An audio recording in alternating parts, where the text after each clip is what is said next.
Et en plus de ce plan, l'armée israélienne a également annoncé hier la mise en place d'une équipe qui allait enquêter sur les circonstances de l'attaque du 7 octobre et l'échec d'Israël pour intercepter cette offensive.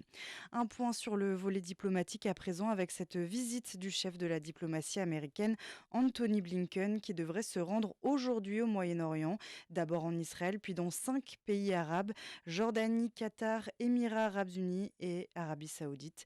L'objectif est de tenter d'éviter un embrasement régional du conflit et de prôner, selon lui, une aide accrue à Gaza.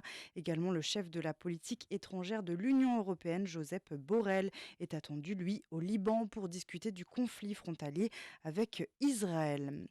Cela fait donc bientôt 3 mois que la guerre a commencé et que chaque jour la population subit des bombardements incessants et chaque jour, quand les pauses lui permettent, Amal Abdou Al-Souba s'empare de ses pinceaux et de ses tubes de peinture à Rafah, un récit de Florence Blanc.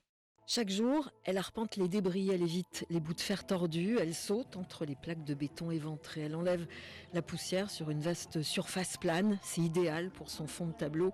C'est un immense bout de mur crevassé en équilibre devant elle. J'ai pris les peintures dans ma maison comme j'ai pris mes vêtements ou tout ce que je pouvais emporter avec moi. Sur le mur de béton, désormais devenu tableau, du bleu, du rouge, du blanc, des chiffres aussi, ça c'est le nombre des victimes, le nombre aussi des jours de guerre, un drapeau palestinien qui occupe maintenant toute la toile, des hommes aux bras levés. Mes idées de peinture viennent de l'âme de profondeur des décombres de cette situation tragique dans laquelle nous vivons actuellement.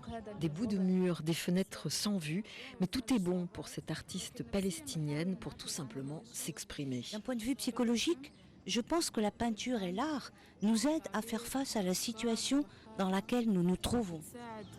Amal essaie de ne pas perdre de temps. Tout ce qu'elle veut, c'est peindre entre 2 alertes, 2 bombardements. Et si ces peintures sont détruites, comme c'est souvent le cas, eh bien, elle recommencera dès demain. Je veux envoyer un message à tous ceux qui s'opposent à notre peuple.